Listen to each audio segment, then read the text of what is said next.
everybody. We're going to start the meeting, and we're going to have the Pledge of Allegiance. So everyone please stand. The Pledge of Allegiance will be stated by the We're going to do the Pledge of Allegiance now, so if everyone can face the flag. In the back. In the back over there. We'll wait. We're doing the Pledge of Allegiance. So if everyone can turn around back there and face the flag, please. I pledge allegiance to the flag of the United States of America and to the republic for which it stands, one nation, under God, indivisible, with liberty and justice for all, the born and the unborn. And reading the mission statement, Jim. Thank you, Mr. President. The mission of this club shall be to advance the principles and purposes of the Republican Party, to elect Republican candidates to public office, to strengthen the civic welfare of the community, and to engage in a vigorous exchange of ideas supporting Republican values. Mr. President. Okay. Thank you very much. Now, tonight's meeting, we're going to be doing some recording. Okay, basically, our person doing the video recording will be Mr. Ruben Cruz. You want to make some announcement about the recording rules? Good evening, everyone. My name is Ruben Cruz. I'm also running for State Assembly, District 24, and I'll be recording today's proceedings. They will go on our YouTube page. The recordings will be solely based up here on people speaking, no one in the audience. So if you're up here speaking, you will be recorded, and by my statement, and you coming up here, you're accepting that you will be recorded. Thank you so much. Thank you. Thank you very much, Ruben. Now let's do the roll call. James Swanton? Daniel Mayo, President. Here. David Abraham, First Vice President. Kathy Lally, Second Vice President. Zitzel Levy. David Kemp. Here. Isaiah Vega. Carol Crone. Here. Aradiuskos Filomanovsky. James Schwartzman, I'm here. Martha Rowan, Chairman of the Board. Ruben Diario Cruz. Here. Joel Solomon. Here. Catherine Donnelly. Craig Tyson. Vic Starsky. Phil McManus. Juan Pagan. Here.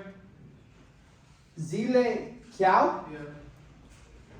Gerard Lally, Emily Zhang, Stephen Weiner, Jim Strawhorn, Here. Steve Spear, Emma Mitska, and Stan Norwell. Thank you very much. And now for the reading of the minutes, David Kemp, our recording secretary. Thank you.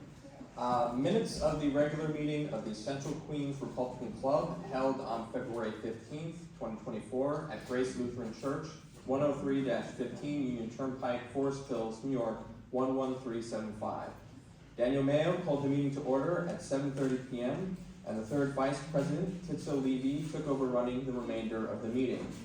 George Stein opened with the Pledge of Allegiance, followed by Jim Strawhorn's reading of the club mission statement. George Stein did the roll call, substituting for James Schwartzman, Sergeant at Arms.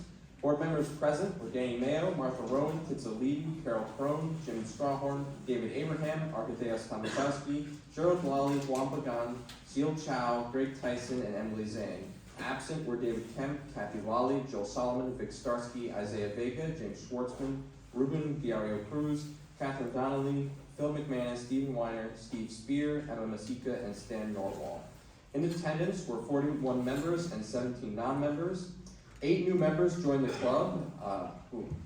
These names were Shrutsi Gatru Shruku, Vyas Gara Shaskulu, Sophia Worrell, Hu Ran, Ping Li Zhao, He Wang, Fei Zhao, and James Chen. James Coppola substituted for David Kemp, the recording secretary, in reading the January 18th, 2024 club meeting minutes. Arkadeus Tomaszowski gave the treasurer's report indicating a bank balance of $4,454.14. The club has been following the redistricting of lines. Daniel Mayos said that the redrawing of the New York congressional lines had been adopted today by the New York Independent Redistricting Commission, and it has been submitted to the New York State Legislature for adoption. Surprisingly, most of the lines have not been changed much, if at all, except for some of the lines in upstate New York. Vanessa DeLisa proposed a community and education awareness program for homeowners, tentatively named Liberty Neighborhood Services, to start in April. George Stein offered how to work with the local precincts, and Samantha Zurich said she could talk about insurance since she is an adjuster. Vanessa brought her team member Daisomora Thompson and Cindy Picuero.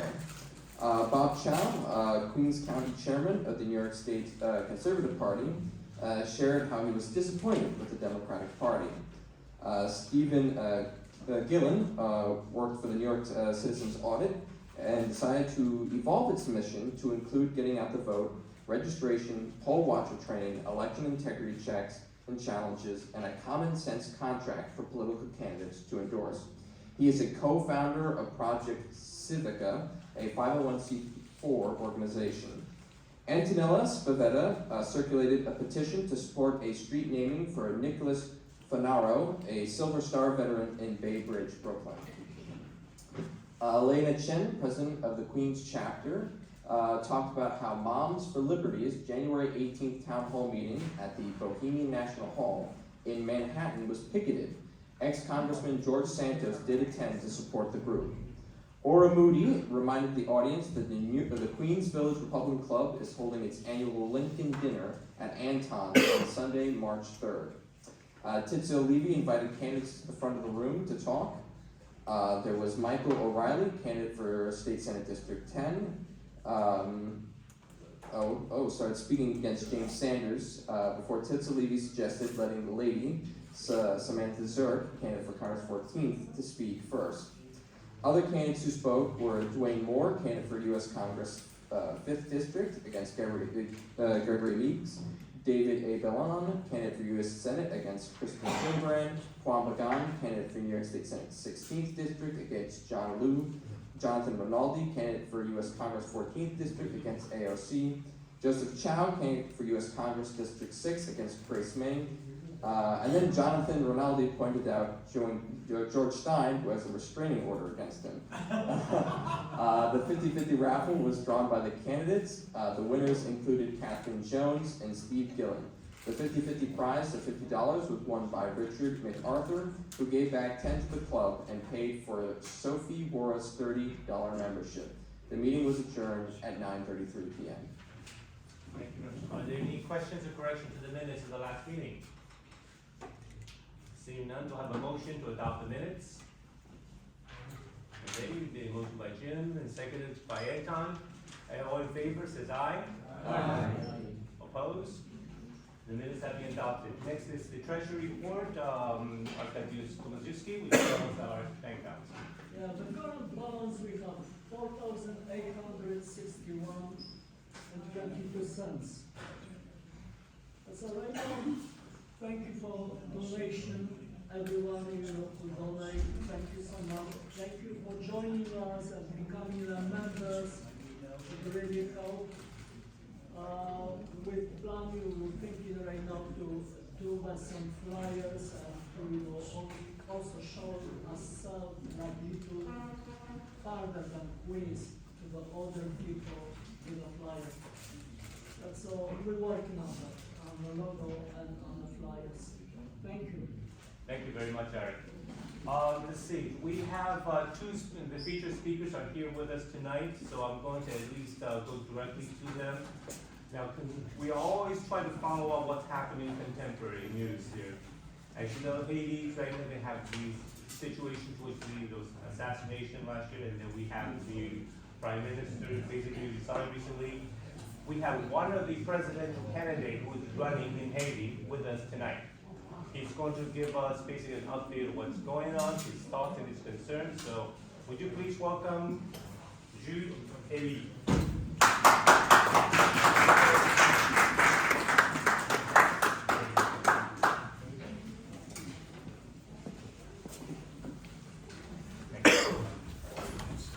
Pat, welcome. Good evening, everyone. I am Jude Elliott. I'm from Haiti.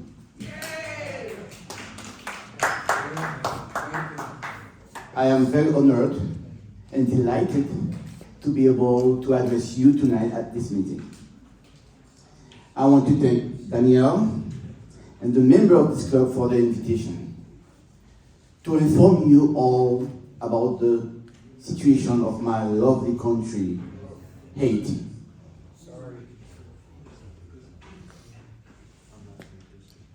Haiti is a Caribbean island, share the territory with Dominican Republic. And as you might know already, that Haiti is the first black nation who ends slavery and spread the light of freedom throughout the world. That's why we call Haiti the land of freedom.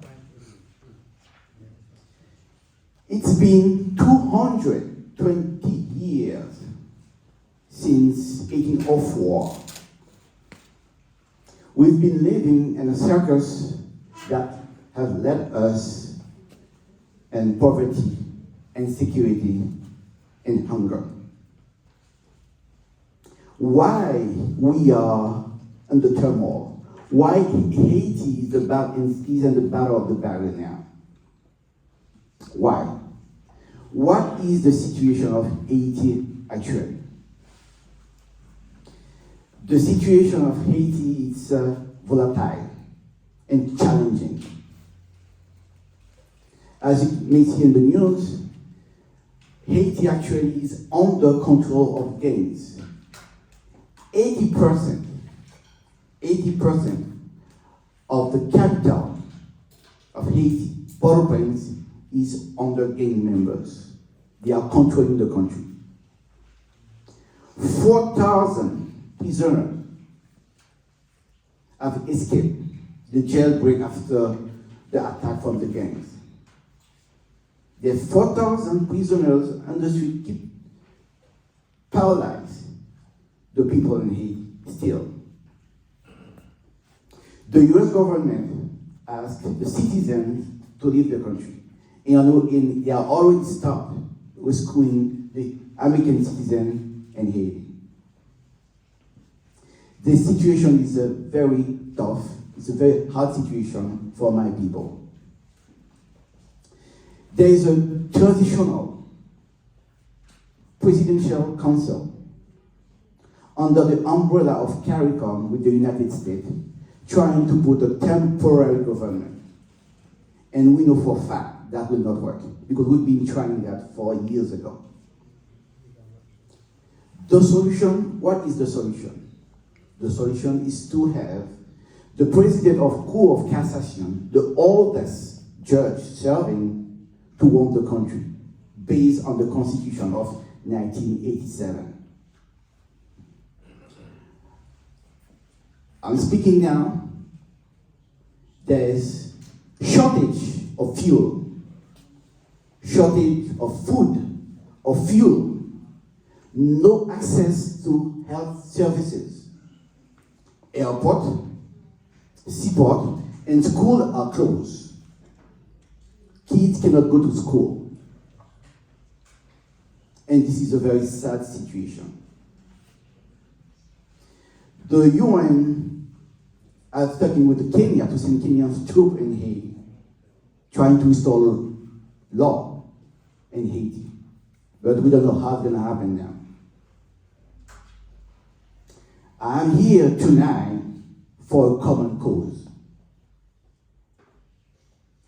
Haiti, my country, is desperately in need of support, of help, to be able to be stable, to have peace.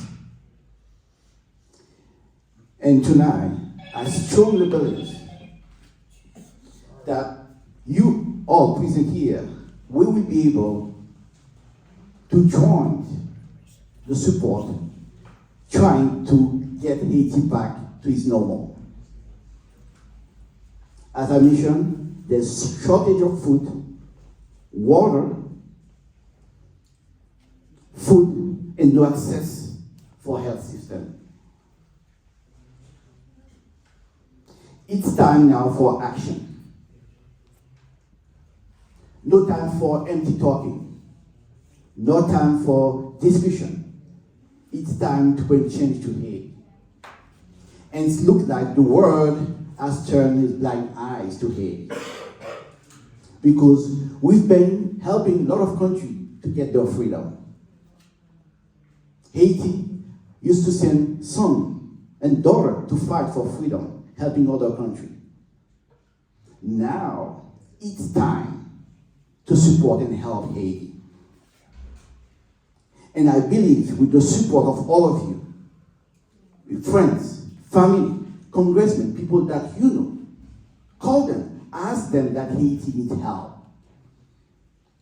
We desperately need help for us to restore our pride, to get back on track, to be the pearl that Haiti used to be in the past. We used to be the pearl of Antioch. Now, look at where we are now. We are in the turmoil. And we need the support of our good friends to get us out of this blackmail. I don't know if there's some other Haitian here, but my message for you.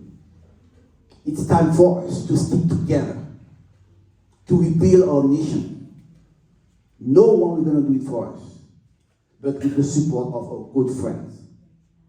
Don't get scared to be the soldier of the new change for Haiti. Don't get scared. Be part of this movement. Come, help Haiti. Help the people of Haiti because they need help. My people have been suffering for a decade. Now it's time to support them, to help them. And don't be afraid to act. God is with us and He will protect us. Thank you for your time.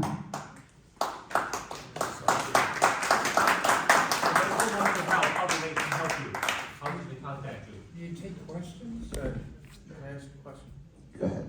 We'll take 2 questions. Is it possible to get the $3 billion that Hillary Clinton put into the Clinton Foundation and robbed Haiti during the hurricane and the earthquakes? Remember that? They raised almost $3 billion or whatever the amount of money was. And Hillary and Bill Clinton stole it from Haiti and left it in rubble. Is there any way that you could file a lawsuit to get that money back to help Haiti? That's a very good question. I didn't expect that. But I'm sure that when we have a stable government, and it's not only the people that you just mentioned, but there's other people who take advantage of Haiti. And we want our money back, and we'll find a way to get the restoration of what we've been lost, what they've been stolen from us. Is America, so far as foreign aid to Haiti, which has been going on for decades, and we're talking billions of dollars been sent there, how much of it reaches the people? And not so much the people, but I think a Republican ideology is needed there, where you build roads, you build hospitals, you build schools, you build a modern city-state out of Haiti that should have been built a long time ago. And instead we have individual politicians pocketing all of that money. And that's the root of it.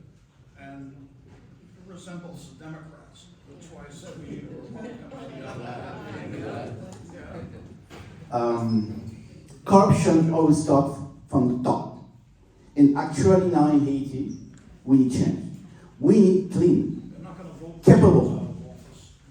capable and incorruptible leaders. So when they realize that there is no corruption at the top, so finally we can have a better country. And we do need an independent judicial system that will be able to fight against corruption. So that's what we need. That's the new future of Haiti.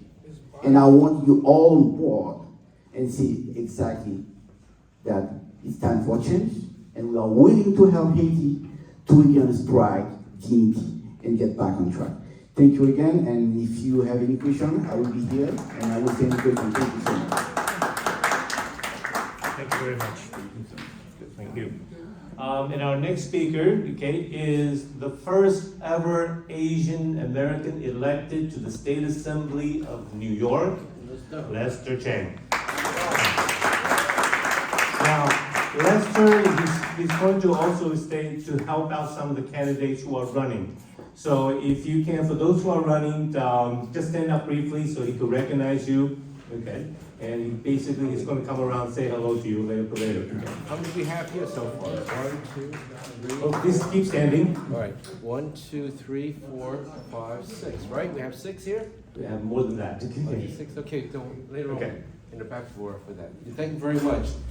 Small correction. I'm not the first Asian myself, and Republican, first Asian Republican. first Chinese. Yes, Republican. But there is a Indian Trinidadian. Is also the same thing, but he's in Westchester. His name is Anil Bephan, Beephan. So he's, you can say he's West Indian. So, but in terms of Chinese, I'm the first Asian Republican statewide right now, the first one. Thank you. As you know, okay, let's. How am I able to win this race? At an astounding odds. I mean, if you look at it, it was like it's impossible for me to win, but somehow I won. Now, backtrack is this is my third time running. First time in Brooklyn. First time was in Manhattan. Second time was Manhattan, with a split between Brooklyn and Manhattan because there was a state senate, Brian Kavanaugh. The first one was an open seat for Sheldon Silver, 2016. Second time I ran was 2020 at Brian Kavanaugh State Senate when it was at part Chinatown and part in Greenpoint, Brooklyn. Then the third time is when I tried to run city council in Chinatown, but I wasn't the endorsed winner for the Republican Party. He nominated another person who was not Chinese, but throwing $30,000 into the party. So I was outside trying to raise petition, which I did, but they knocked me off by technicality, so I was out of the race. So my fourth time is a winner in Brooklyn, and I had less than 8,000 registered Republican, nearly 30,000 registered Democrat, and nearly over 30,000 non-affiliate, that means no party. So you can see the odds are.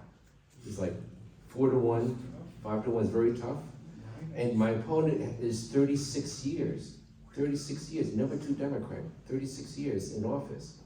Before that was another Italian who was a Republican, upset by this another Italian who's a Democrat, 36 years, and I reclaimed that back. That was Eduardo Fernando was a Republican, and then later on Peter Botti, which I won over him, and with my margin just about under 700 votes, just under 700, within 3%, and that was basically a machine. Even though he had 300 mail-in ballots, but I still have enough. It was clear cut. I won. So how I able to bring enough Democrats to come over? That's the key thing, right? That's how, I was overwhelming odds. A very known candidate, 36 years, plus he has almost $2 million in this kitty pot. And he spent 400,000. I spent only 25,000. I had 25,000, 15 came from my own pocket. There was no matching funds, none of that at all. And I didn't really concentrate raising money because I felt bad, and I felt uncomfortable asking people for money since I had 2 losing races. So I just did the basic and basically come out from my own pocket. But one thing 2 things I anticipated that the Democrat would ignore me, which they did, because I have 2 losing races, an unknown person, all right, with very little money. They didn't think, heck, who am I, right? And second thing is, the climate at that time, 2 years ago, a year and a half ago, was changing too. All right, people getting fed up because cash was bail. crime was going up. So that was brewing. So I felt it. And what made me encouraged to run, I had to thank Curtis Sliwa. Why did I thank him? He gave me the data. He gave me the data that in certain area, he won in that district. So I have the basic foundation that people already changed, that they came over. So I did my homework. Second, I had the experience of running. This is my third time really running. Fourth, I had support. Even my party, even though I was the only one running, right, they didn't felt that I would have won. Not in a whole long shot, so I didn't have full support from them. But they gave me an endorsement anyway. And then next is I also had a small grassroots, mostly high school, college graduates, high school students were also, because of my previous second run, I built up the grassroots. And I built and I was associated with a nonprofit association that was doing nonprofit things along the line. Because I had to give back something, I had to show something. And also my background was very important too. I'm 24 years in the Navy. I served a tour in Afghanistan. So I had an American background. I was born in Chinatown. Lived in Brooklyn for about almost 50 years. My mother bought a house in Midwood for 50 years, bought a house. So I graduated from Midwood High School, graduated from Brooklyn College, so I'm Brooklyn. And I have that kind of background itself. And I was transitioning because I'm just about retiring my military background. So it's easy for me that I served my country, which I did, went to war, and I want to serve my people locally, New York. So the story makes sense. It's transition. I have the background itself, professional background. I'm product of public school. Again, I graduated from Brooklyn College. I graduated from SUNY Maritime College, all public school, got my master's degree. So everything along the line, I lined up straight. And my background in the military is military intelligence. So I know how to take care of my background because I check because every time to have my top secret clearance, every 5 years, I have to have an investigation by the government. They would not grant me to. So they went through all my background, all my investigation every 5 years. So I know my background is clean, my social media is clean. Everything is all clean, right?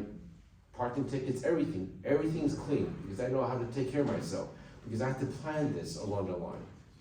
And of course, I was vetted by the Republican Party when I first ran for office when Sheldon Silver was, graciously resigned, as we all know.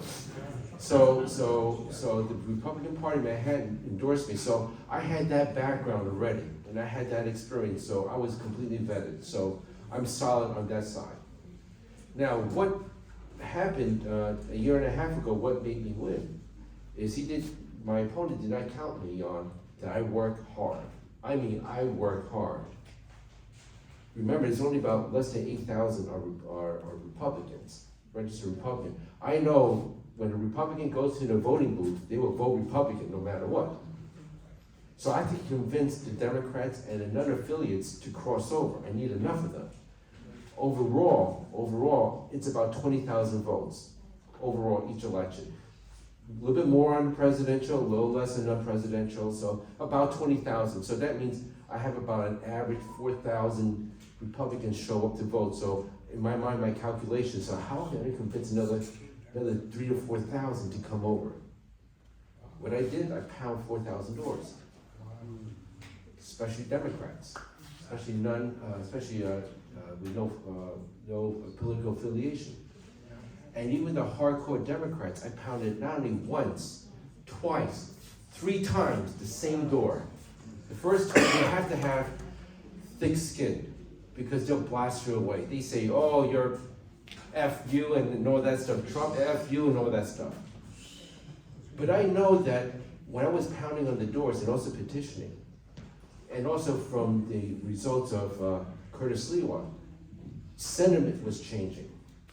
And I know the message that people are fed up with crimes. That's the first thing.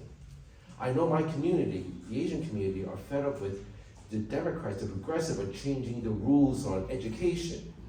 They want to cancel out the specialized high school tests, all those things that they're really brewing up. All those little things matter. So I know the message had to be that message. Especially the elderly. Crime is a big thing, and also is cost of living. So when I pound on the doors, I ask a very simple question. And I said to them, are you safer today than you were 2 years ago? Do you pay for your eggs today more now than 2 years ago? Do you pay more for your gas today than you 2 years ago? Kitchen top issues. Very standard kitchen top issues. I never once criticized my opponent. I don't need to. He already wrote this narrative for me because he supported cashless bail. I used that. Hey, Peter Bonney voted support twice cashless bail. What do you think about that when I talk to the people? And the key thing is, even when I talk to the Democrats, hardcore, when you get into a conversation, they will remember who you are. Even though they may want to vote Democrats, but I know in my mind that anytime when I last talked to them, right before they go to the polls, anything can happen to them. Maybe they got robbed. Maybe family got swiped or got hit by those mopeds and all that. And then when they go to the polls, I need to vote. I need to whatever. I need to switch. And Lee Zeldin was also helped me too. I call it the Zeldin effect because he almost won by 5%. And the same theme, same kitchen top theme. Inflation was coming up, high crime, cashless bail, all that was brewing up. So there was the whole changing of blue to red. And that's how I got to win. Because I pound at least 4,000 doors and again the same doors. And that doesn't count the 4,000, that's count as one. Because I'm trying to convince them is vote for change. And my slogan was Chang for change. That was my slogan, Chang for change. It was very simple, Chang for change. And I just tell them that, hey, I served my country for 24 years and I want to continue to serve my New Yorkers here. My story is very simple, it's believable. And I talked about my background, so my pop cards are very simple. 5 or 6 bullet points, exactly what kitchen top issues. Reverse cashless bail, support fully NYPD, support charter school, parental school choices, all those basic issues. Nothing abstract. Those are the basic issues, and for those candidates who want to run, use that simple issues. And right now, one additional one that didn't exist as before a year and a half ago is an illegal migrant, so asylum seekers. That's really getting on right now to the Democrats. And the simple narrative you want to use on your pop cards is no sanctuary city, end sanctuary city, end sanctuary state. End it. End it. That would be one of your narratives. That would be one of your narratives. Because and I can tell a sobbing story. I mean, when people come to my office for problems, they're not easy problems, they're hard problems, okay? And 80% of my problems are related to city services. And I hate to say the city government is not very good. They're almost inept. A lot of times they're kind of a little nasty. But there are some few are really caring, really doing their job as a public service, but many of them are not. And many are, I think it's so bureaucratic that it shouldn't be and causes problems. If they had done their job, it shouldn't be this kind of problem. So one of them, one of the problems we have is EBT cards, those benefit cards. And we people come in, identity theft, just to look for several $100 to survive. Well, one of the supermarket merchants took a screenshot of the migrant, one of the migrant EBT cards. And I saw it. It had a balance of $8,000. $8,000. I mean, I had people crying. I mean, I can't give money to EBT, I just can't. But we tried, it's a federal program, so I tried to. But my heart set is, which are the priority? Okay, so use that as a narrative. Because right now, even the mayor is trying to end sanctuary policies, and he's having a problem. So that will be our narrative. The Democrats is writing our stories already.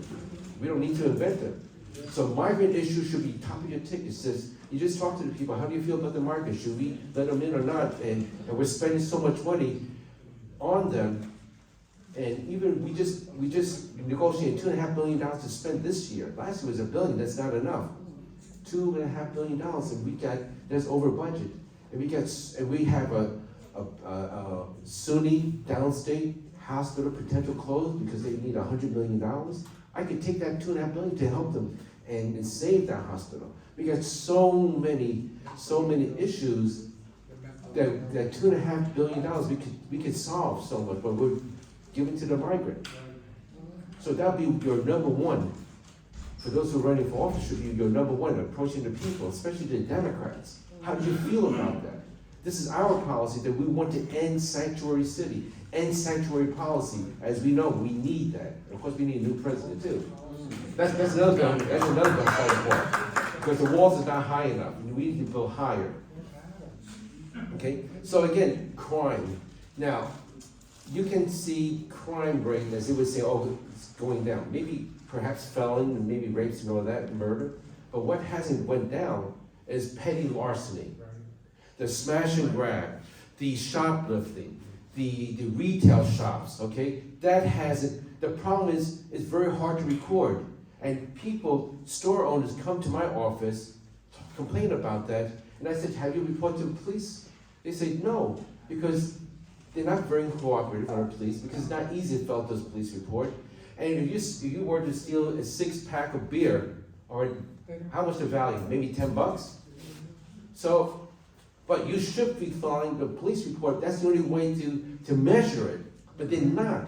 If the police really dedicated to fill out every police report, every petty larceny, that's going to go up. The crime rate just really zoom out of sight. Maybe even look at a bar chart, just like probably run out of a page on that, compared to other crimes.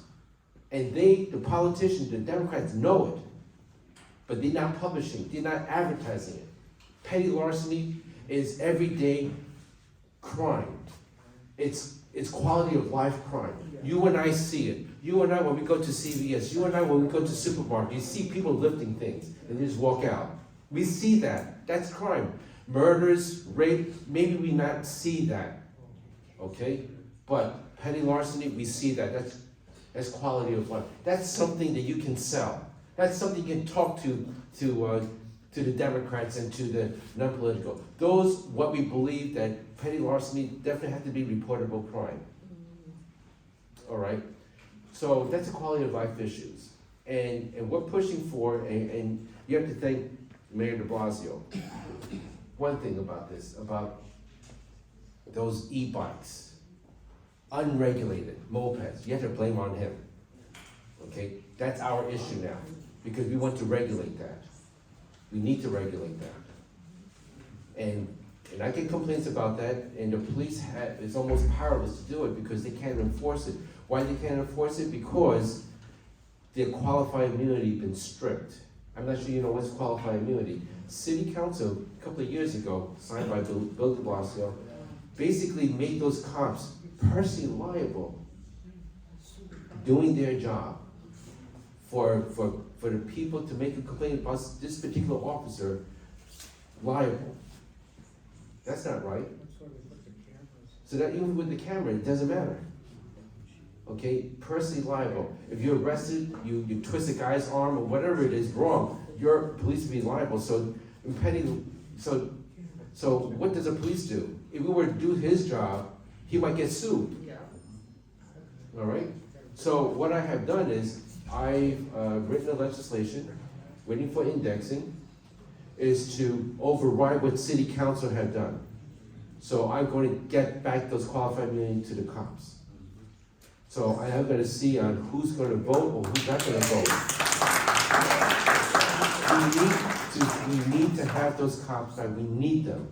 We really need them, because who are you going to call when something happens? All right? 311? All right? So we need them, no matter what. Our society cannot be anarchy, cannot, it has to have law and order. So the police are the only one, or the first responder that we call, that we know that we're always brought up when we're kids on that. So that's one issue. And another issue is education. Of course, you know, we base on meritocracy. Competition is always good. But currently, the progressive, they don't like that. So that's another issue, but only for certain audience. But again, migrants, you're big number one. Public safety is should be number two. Quality of life, like motorcycles and bikes, those are your third issues for those candidates, because those are big time issues. That's enough to talk door to door once you pound on the candidate's door. I mean, not candidates, the voters' doors, especially Democrats. All you need to do is convince enough. Now, for those candidates, you have to look at the numbers. What do you need to do to win that? You need to be 50.1% to win that. You know how many Republicans, you should know approximately how many Republicans will show up to polls. Then what's the balance left?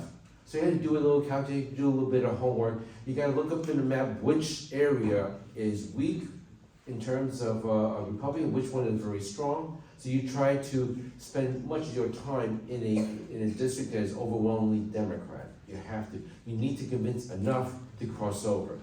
Now, I look at my map, after my election, I look at every election district. I win some, I lose some, but not by much, maybe 10 votes, 20 votes on each election district, not that much. But I convince enough to cross over. And that's the winning combination right now. Because right now, we have too many registered Democrats and Republicans, not enough Republicans solely to win us, our candidate. So we need to convince the Democrats and non-affiliates. All right, and one thing I did not do very well, and our party does terrible, is absentee ballots. We're not good at harvesting. Democrats are good harvesting. Even they're good at harvesting dead people too. We should challenge them. So I know the Democrats can accuse us about the absentee ballot because we've done not a very good job. It's labor intensive. It requires money. I don't do it. It's very hard for again, that's something that need to be developed, need to be explored, absentee ballot. But now I'm an incumbent. And by the way, Peter Body want to run against me. Okay? He's 75 years old. Okay? He's making twice than what I'm doing as representative for the union. Company and pension and Social Security. So, God bless him. And we'll try round number two. The demographic is different right now. It's close to 60% are Asian in my district. When I came into office, it's a little bit more than 50%, but now a year and a half it's grown more. So it's different. They try to redraw the line, excuse me, but that's long past. So I'm happy with the lines right now. So for now, so for those candidates who haven't been endorsed, excuse me, don't worry about that. If you're true in your heart, and you're true that you wanted to run and win and represent the people, and we door knocking, and you express yourself, people will know who you are. Are you genuine or you're not? That you are for the people, you're not or for yourself or for the fame or anything like that. I tell you this, being a politician, oh, thank you. Thank you very much. It's not one way to make money, it's terrible. It's nasty, it's dirty. And being in Albany, I don't really like Albany because one thing is, it's cold. Pizza can't compare to Brooklyn or Queens. Bagels are hard. Almost near non-existent Chinese food up in Albany. And plenty of snow and cold. It's cold up there. So that's one thing about Albany I don't like. But otherwise it's full of Democrats and it's very hard to negotiate, especially when you have a supermajority. So we need, on a state level, we need one seat to be flipped over on the Senate. 3 seats to flip over for the assembly to break the supermajority. What does it mean by supermajority? Well, most of the bills that we voted on, you need a simple majority, so it's very hard for us to meet that. But when certain items that come up that requires 2/3 votes, like redistricting, that's when the supermajority becomes important. And also to override the governor's veto. So once you break that, you don't have that. So 2 houses are controlled by Democrats, you have a Democrat governor. That's something very similar to city council with Mayor Adams, right? When they're trying to do, right? So one issue we learned about the cops have to, every time you talk to the citizen, you had to fill all that paperwork, and it got override by the city council. So if you break that supermajority, then they don't have that. So this year is very critical for us to help our candidates to flip the seat over on a statewide level, to break the supermajority. That's very important. Because now we can negotiate. For us in Albany, there's no negotiation, there's only one-sided talk. And when we vote, either we vote unanimously because we like the bill, or we get run over because majority overrides our small minority. In the assembly, there's 150 seats.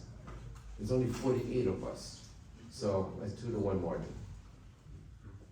So that's unfortunate. So we need three more on assembly, and we need 1 on the Senate side. So it's a small, incremental, we need to build this thing up. We need to have our people to vote. And I know our party is becoming stronger, being more recognized, and this is what I believe also as well. For the Democrats to change party, it's very, very hard to do. Even I talked to the Orthodox Jewish area, and even my community in Sunset Park, to change party is very, very difficult. The reasoning is because they have more choices to vote for primary. But you know, it doesn't make sense, because if we have more Republicans, now we have more choices for, well, one thing, help us to get petitioned, right, instead of less. And also, not only that, but we have more choices for our candidates to run for office. We have more of these party. So it will take some time to convince, but the best we can do is to have people change their mind when they go to the voting booth in general elections and vote Republican. That's the best we can do, is to convince them. How we do it? Our story. That the Democrat graciously wrote our narrative. And we just take that narrative and expand on that and give logical reason why they should vote Republican. That's all I have to say. Thank you. Thank you very much, Lester.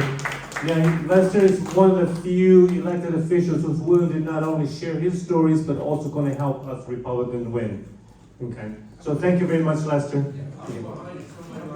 Okay, he's going to be behind. He needs to be at Brooklyn by 9 o'clock, so if you want to talk to him, please feel free to go to the back. Let's see. Our next speaker is Phil Grillo.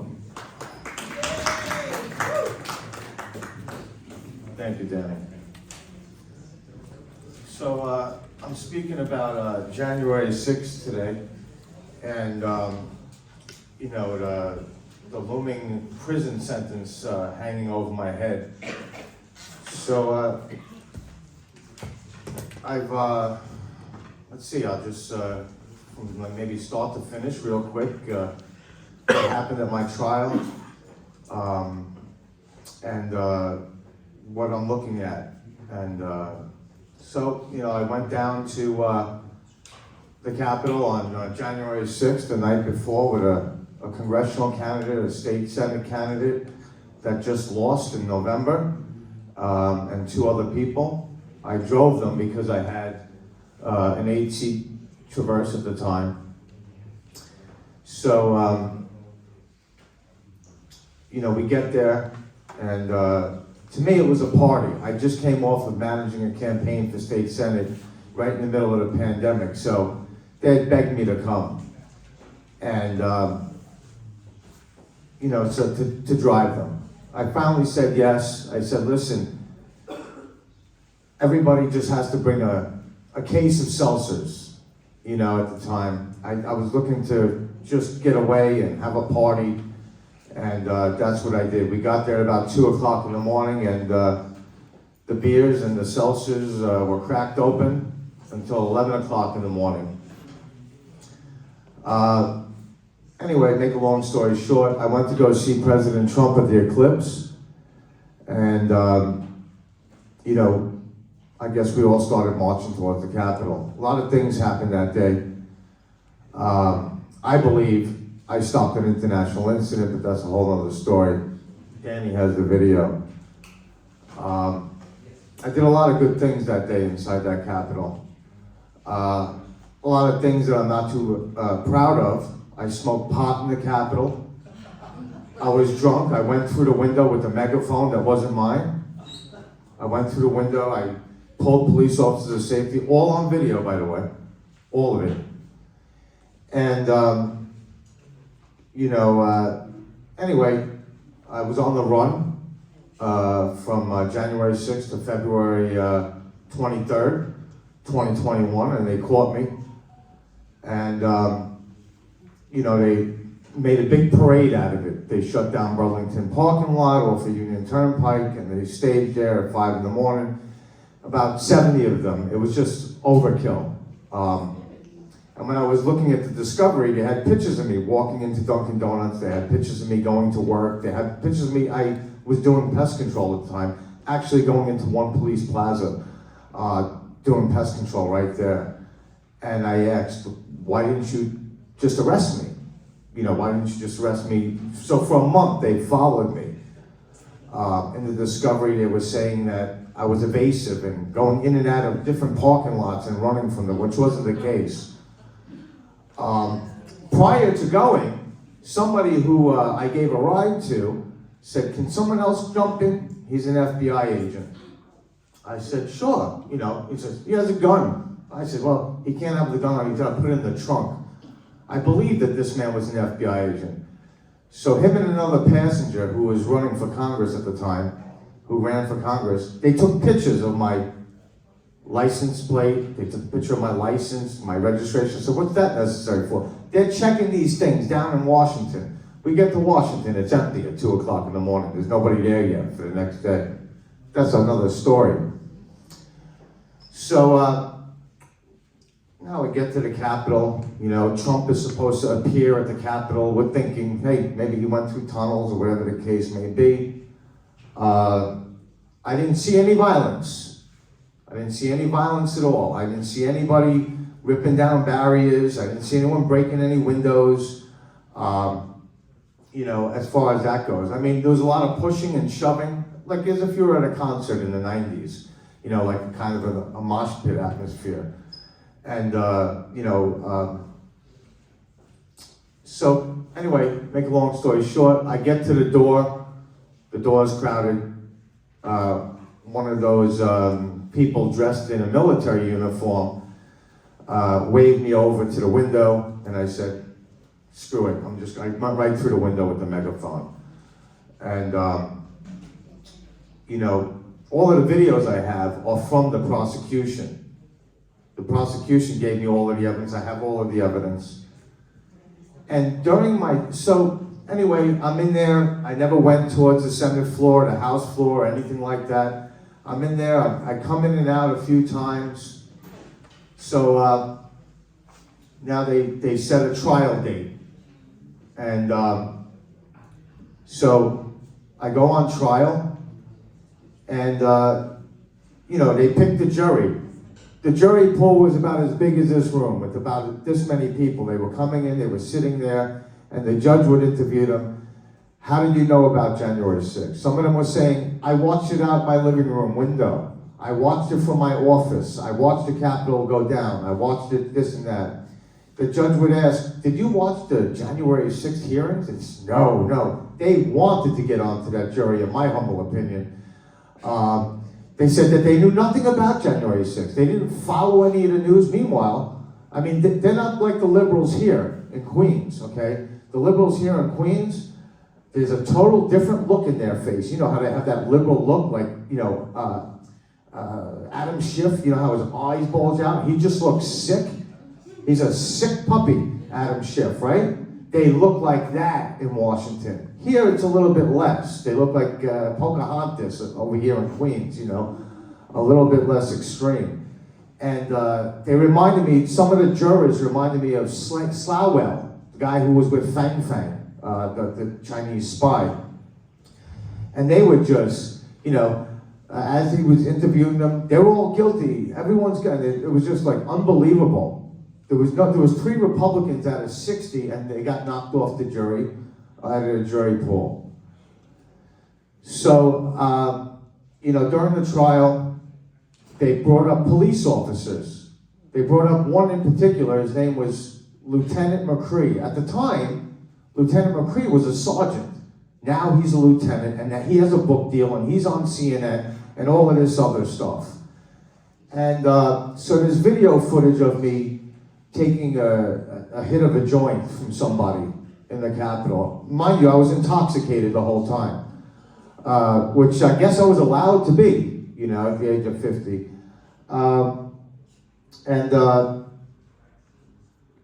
You know, Lieutenant McCree got up there on the stand, and there's video footage of me stopping somebody from hitting him with a flagpole.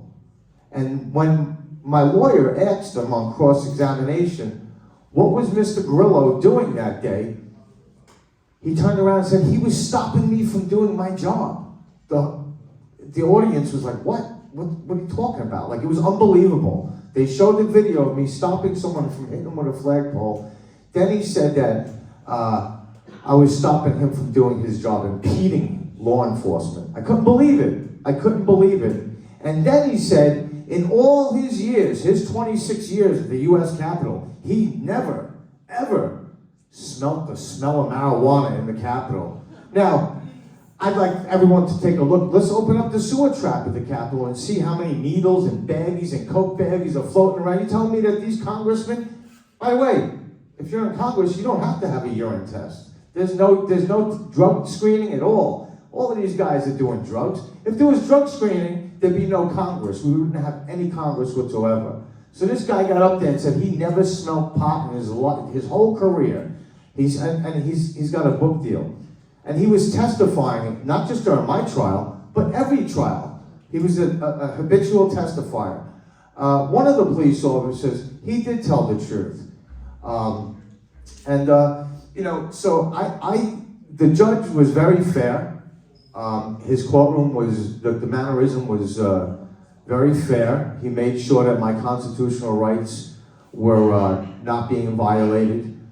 You know, after 9 days of trial, and, you know, in between there was a weekend, they came back with the verdict and they found me guilty on all charges. Obstruction of an official proceeding, disorderly conduct, picketing, parading, remaining in a restricted building, and some other bullshit misdemeanor charges that I should have just been charged with that and not a felony. I did nothing violent at all. I didn't face anything. And for me to be on trial like this, for the past 3 years, my life is just nothing of what it was. You know, so they found me guilty, and I got a lucky break this week. The obstruction of an official proceeding charge. Does anyone know about that? The Fisher case? Does anyone know about that? That it's in the Supreme Court? Fisher versus the United States? Anyone know that? Okay, so the obstruction of the official proceeding is in the Supreme Court, and they're going to make a decision on it in June. So as of April 5th, I have to turn myself in for sentencing. And, you know, the guidelines are about 31 months in prison for doing nothing violent. I didn't do anything violent. Yeah, was I a clown? Absolutely. Did I jump through the window? Absolutely. But it doesn't warrant 31 months. I'm sorry. I did not obstruct an official proceeding, and I stand by that. Or I would have pled guilty to it. I didn't plead guilty to it because in my heart, I did not stop the electoral count. And I say that, you know, Aura, thank you, you know, and I say that passionately because it's the truth. It's the truth. I was a goofball. I was running around there. I'm embarrassed by my behavior. I got to live with these videos that I made of myself. We did it and all this other crap that I was saying coming out of my mouth. And I don't even know who that person is anymore. It's been 3 years. I've changed dramatically since then. And thank you. And so this week I had gotten last week I got a phone call from my lawyer. They put a motion in to stay my sentencing because of the Fisher case. And Judge Lambert gave it to me, and my sentencing date is now in July. Pending the Fisher case. It was the break that I needed, because not even in 10 days I was going to check myself in Washington, sentence me and take me to prison. But now I got a little time. There's some hope that they throw out that obstruction charge. And so with that being said, that's what happened. That's where I'm at. If you Google my name, all of the things, the stupid things that I did at the Capitol, which people say, if you had a chance to do it over again, would you go? I would. And the reason why is because I helped people that day. That's why. And it's a double standard that really hurts. Just going to prison and sitting there knowing that you didn't do what you're in prison for is really bothering me. But so how do I get back at the Democrats for what they've done to me and what they're still doing to me? I go out, I find candidates, good candidates, and I get signatures and I get them on the ballot. Right now, I'm getting out there getting signatures with a broken leg, climbing stairs for candidates, good candidates. Whether they're endorsed or not, if you're a good candidate, I'm going to help you get on the ballot. I know how to get on the ballot. I know how to get on the ballot for myself and for anyone else. I know how to get on the ballot. They make it very difficult. So with that, that's what I do. I find good candidates, and that's my revenge to the Democrats. I can't stand Democrats. I can't take them anymore. Nothing pisses a Democrat off more than losing at the ballot box, and that's what we got to do. I see this grassroots right here. I know a lot of everybody in here. I've seen all of you before, and getting those signatures is so important. Knocking on those doors. Like the Assemblyman was saying, he was looking at one election district at a time. Do one election district, go into the next one, knock on those doors, try to bring those numbers up. And that's how I get back at the Democrats, When I was,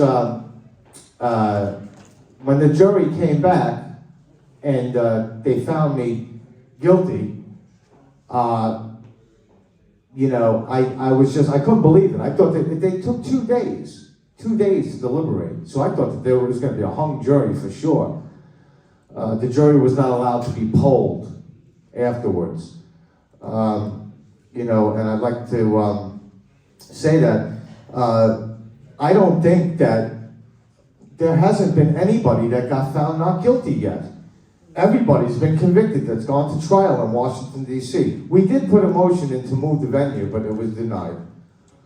I mean, it's like, it would be like Timothy McVeigh having his trial in the middle of Oklahoma City, if you follow what I'm saying. I mean, they should have moved that. I wish they would have moved my trial to West Virginia.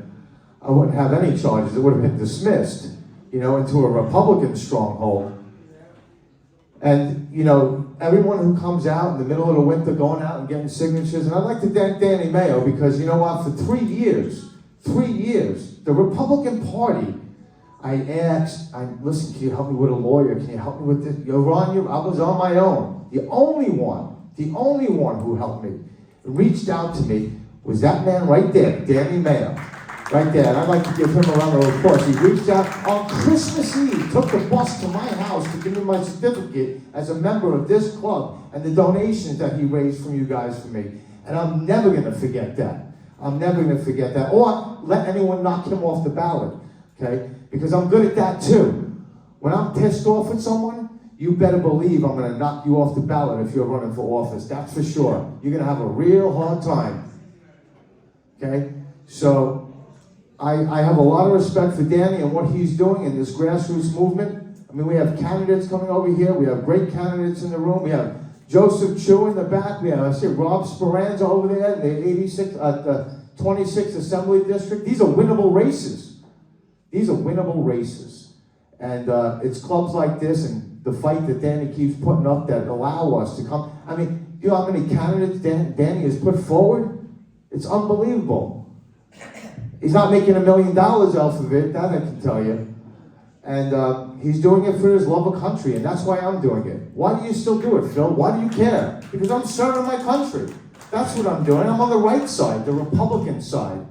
You know, I hear, well, I vote Republican, but I'm a Democrat, but I vote Republican. You know, like I saw the Mazzei race in the 3rd Congressional District, where she's a Democrat, okay, but everything that comes out of her mouth is Republican. Then why don't you register as one? Put your registration where your mouth is and register as a Republican. Enough of this, well, I don't want my job to find out. Well, you know, I've been doxxed, okay? I've been doxxed. I can't even fly in a plane. I can't leave the 5 boroughs without permission. If I'm in the Bronx, okay, and I'm driving around or something like that, I'm scared that I'm going to go into Westchester. They monitor me. You know, if I go out of the bounds without asking for permission, I'm on a no-fly list. I'm the same as if I was a terrorist who organized 9/11. It's sick. It's sick, and nothing happened. You know, during a funny thing, I'll end with this. A funny thing happened in my trial. The prosecutor was screaming at the top of his lungs. You saw these police officers in full body armor. You know, they had their shields, they had this. Why didn't you turn around and leave? I said, what do you mean? They were, you know, like, I was confused. Like, you know, they had riot gear on. The police. When I got there was police with riot gear. I have some great videos that maybe Danny and I can get together and put them out for everyone to see. They're really intense. And so the prosecutor says, why didn't you turn around when you saw cops in riot gear? Meanwhile, there's 500,000 people behind me standing there too. I said, I turned around and says, oh, they're still in riot gear because of the summer of 2020, okay? That's why in Washington, D.C., because they burnt their whole thing down. Members of my jury, I could see it in their face that they were throwing bricks on Pennsylvania Avenue, burning things down. I'm telling you, these are the same people that are on the juries. And you think that President Trump he is my president, you think that he's going to get a fair trial in Washington? You got another thing coming. He's not getting any fair trial in Washington. I'm sorry, I'm going to say it out loud. I don't think he's going to get a fair trial. I think that with President Trump, he didn't tell anyone to do anything. And they wanted me to say it. They wanted me to say President Trump, but he didn't. I didn't hear him say that anyway. But anyway, thank you for everything, for your Christmas time generosity, and thank you, Danny, again, for being a gentleman. This is a gentleman right here. Thank you very much, Bill. When you read something in the news, it's always to have a first-hand account of what happened there, so at least it gives you a perspective, hopefully. And Phil, of course, I hope he has done that tonight. Right now, I'd like to have all the candidates please come up on stage. Please, Ricardo, Ken, where are you? Joe, please. David, could you please come up? Ruben, could you please? You're now going to be the candidates there. Now, as the candidates come up to talk about themselves, don't forget, we do have a 50-50 table over there. That's part of how we raise the fund there. So if you'd like to contribute to the 50-50, we're going to draw the prize at the end of the meeting. Go ahead, it's on top. Go on top. Okay. And let me go ahead and start.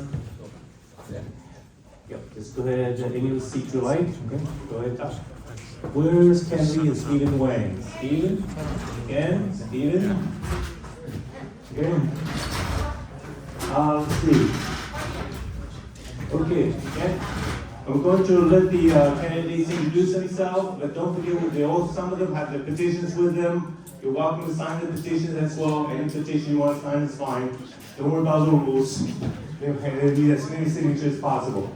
Okay, let me. Okay. Let me go and start. I know the ladies go first, so I'm going to let Yating Chu, who's running for State Senate 11, introduce herself and her campaign.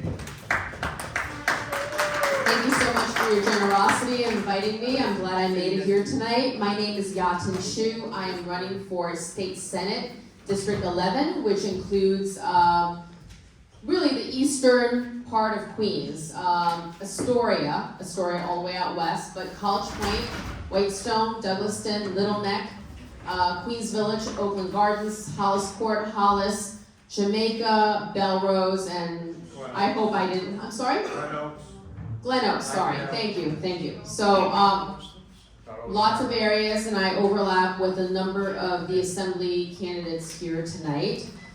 Just want to share a little bit about my platform and about myself. I am running on local issues that I'm hearing that is really concerning for the people of New York City, and especially in my community and my constituents.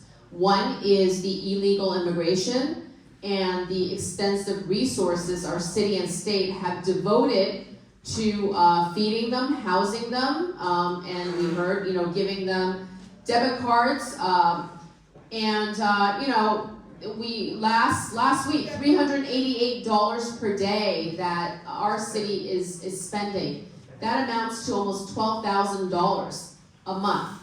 None of us here, I would guess, spends $12,000 a month on our monthly expenses. And that is really concerning. Look, I am pro-immigrant, legal immigration that is vetted, that is orderly. Many of us here are immigrants. I came here in 1976 through a sponsor. Never took a penny in terms of housing or food from the government. My parents brought their savings with them and looked for work. Learned English, sent us to school, and we've made a good life here in New York. So there are other issues such as affordability. That is something I hear from everyone across the board, regardless of what party you are. People are paying a lot for their groceries. Our gas prices have been in the mid-3s as far as, besides Hochul giving us a little reprieve, I think right before her election, it's been high. Restaurant prices are 20 to 30% more and hasn't come down since COVID. So really everything that we touch every day is going up.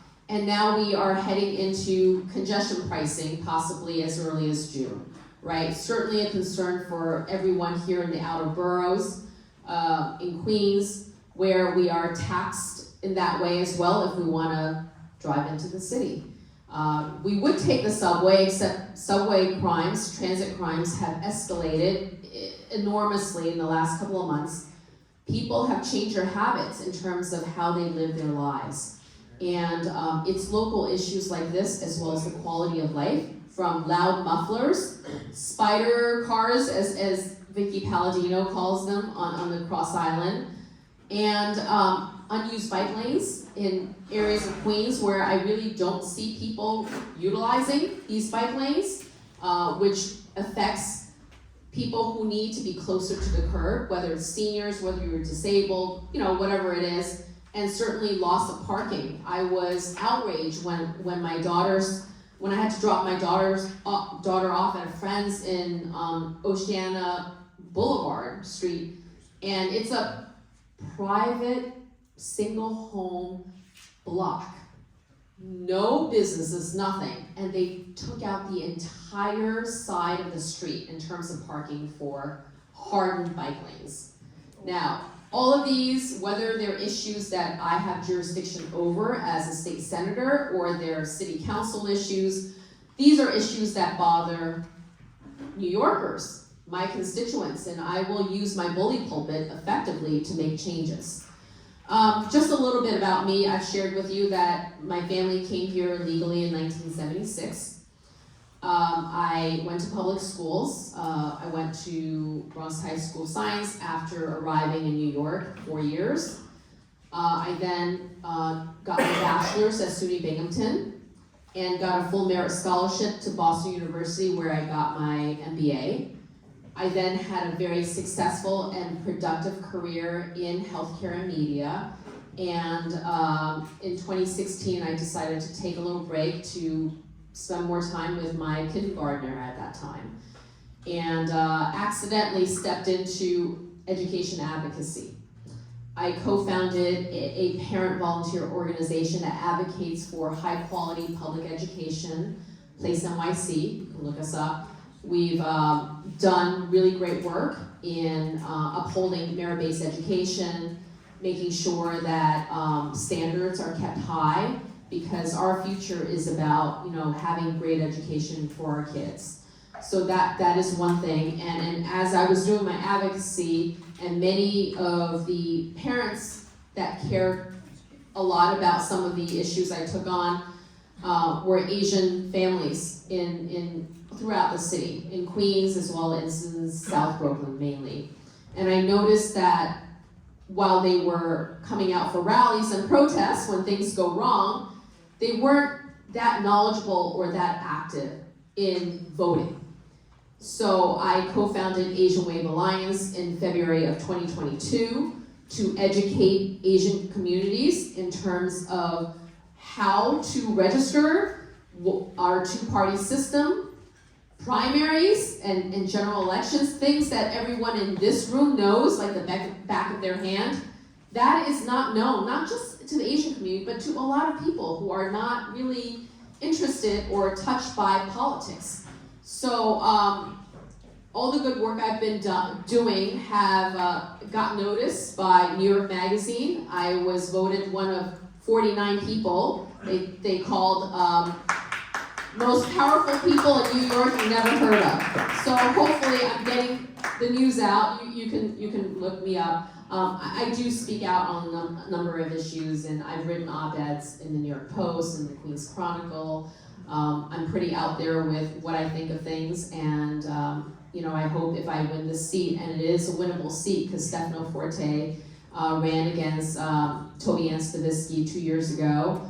He got 43%, worked really hard, did very well, but I need to do better, and I think things 2 years have passed and things have gotten no better. And I would say most of you agree it's gotten worse. So I think with everything that's going on, the issues are with us, and I hope I can bring a common sense voice to not just Republicans in this room, but to win this race, I do need to win independents as well as moderate Democrats.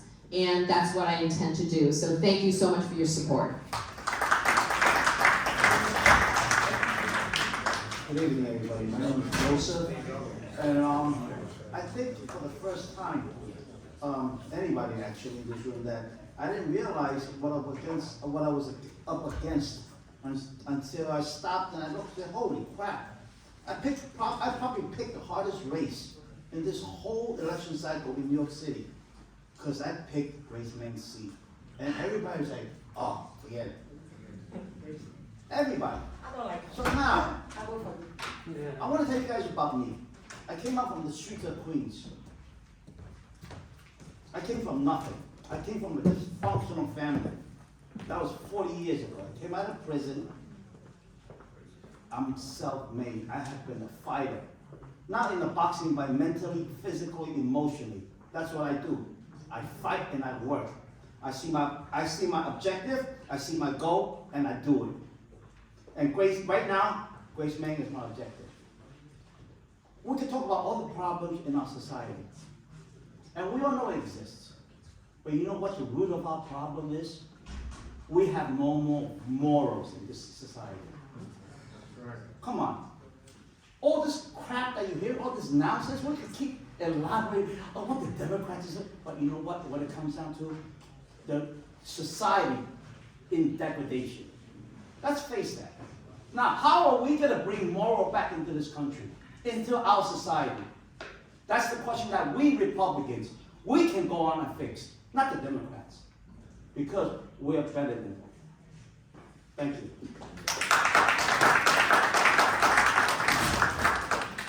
Good evening, everybody. My name is Ricardo Pacheco.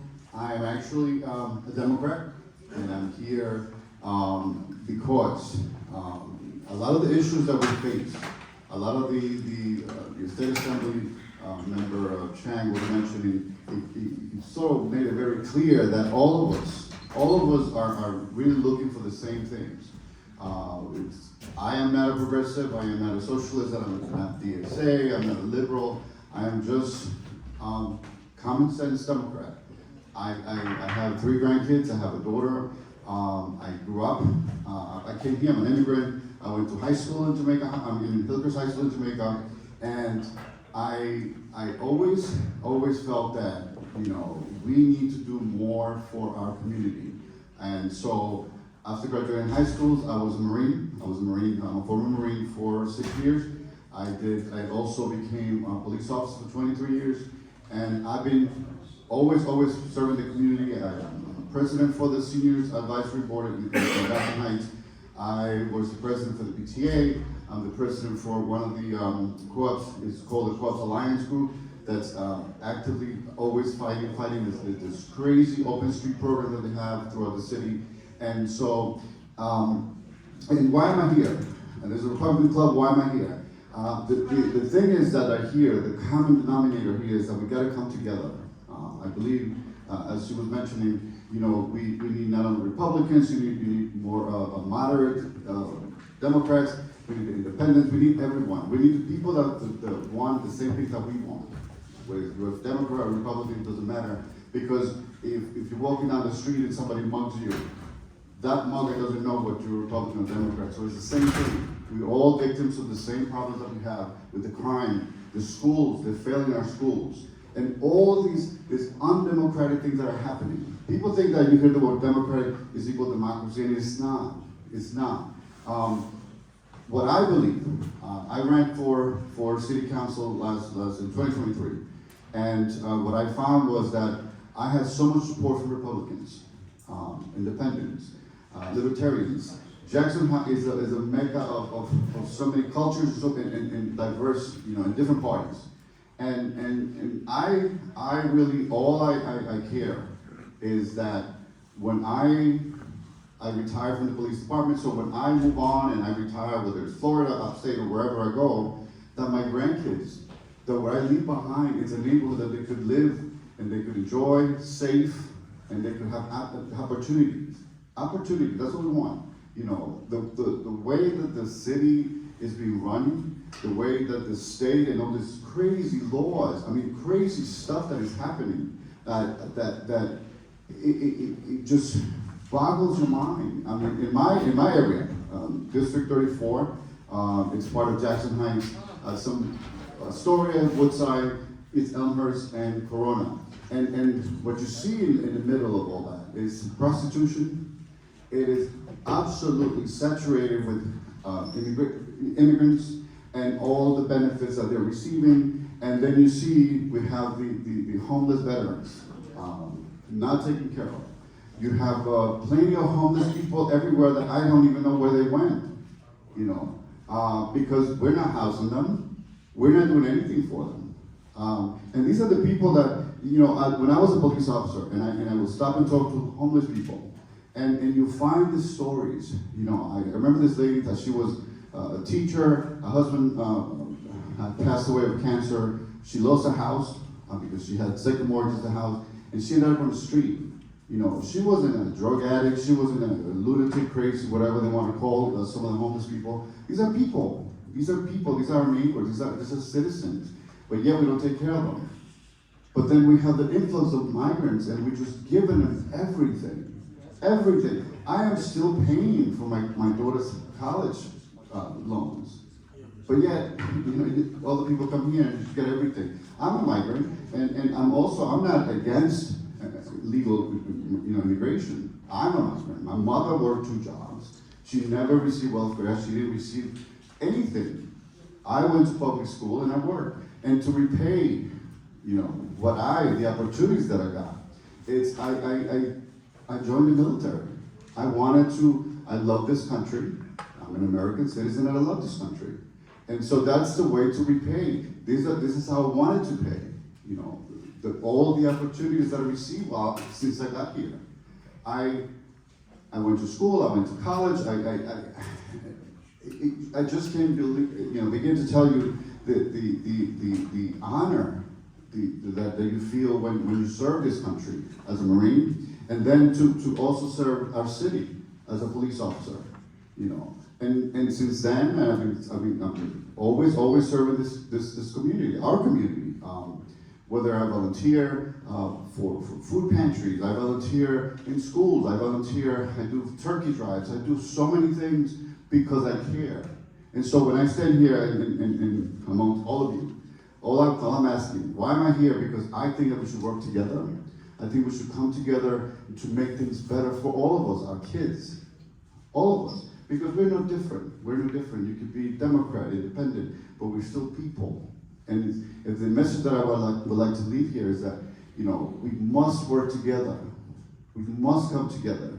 State Assembly Chang mentioned it also when he said, that we need Democrats. Well, Republicans are Democrats and Democrats are Republicans if we're going to make it, And whatever party you're from, when the issues come, I guess in the assembly, and you need to vote on something, you will know that if I'm a Democrat, it doesn't matter, because if we're talking about all these crazy mopeds, that we have such a major problem in Jackson Heights, because the open street is an open roadway for scooters, unlicensed stuff, and so I went lobbying in Albany a month or so ago with a group from Manhattan. It's called EVSA.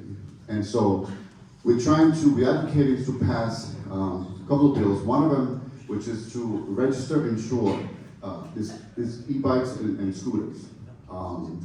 So far it's been going okay. We have a few State Assembly people that have joined in. They're signed on to some of these bills, but we've got to continue pushing. And now, that issue is not a Republican issue, it's not a Democratic issue, it's our issue. We need to come together, and that's why I'm here today. And thank you.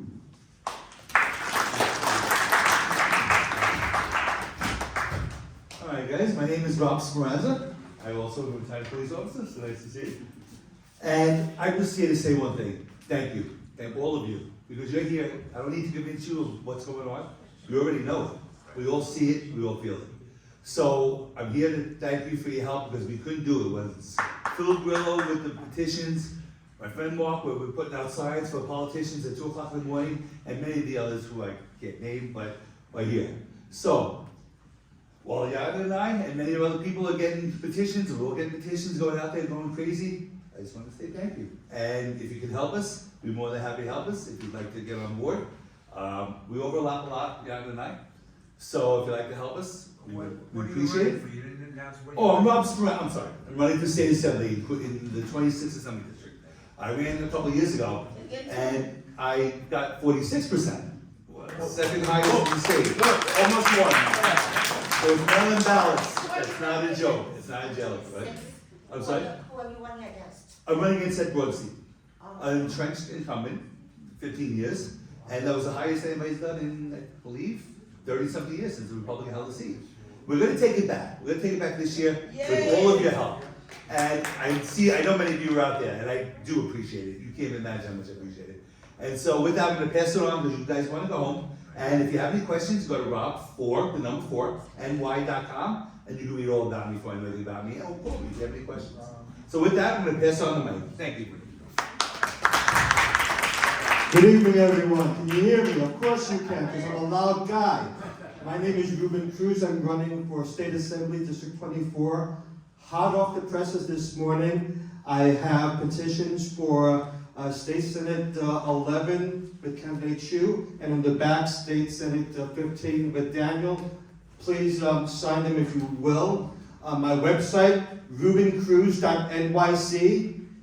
Everything is in there. There's a lot of content in there. Please feel free to look at it. It's in 10 languages. The stuff I'm going to talk about briefly, I want to share with my fellow colleagues to please use as you will. So, for one thing, did you know that in New York State, it is legal for any contractor to put a lien on your home without you knowing about it? No. Well, that's something that we need to change. Really? In other states, they have to inform you beforehand. Why they can do that in New York is beyond the pale. There's no explanation for it. The MTA, which the state has oversight over, is bleeding us dry. This congestion pricing, they have their own insurance company that they pay themselves for. It's like me having my own car insurance for myself that I pay myself to. $2 billion in profit. $2 billion in profit insurance company that the MTA has. They are taking advantage of our seniors, especially in Queens. In Queens, we have almost the most older adults than any other borough in New York. And most of our seniors are taking buses because the trains are too treacherous for them to climb or to descend or just dangerous, period. And the MTA is taking away bus stops on a daily basis. On a daily basis, bus stops are disappearing where they can't get to. It's really a sin and something that we need to address. Finally, well, there's two other things. The rates that we're being charged in interest,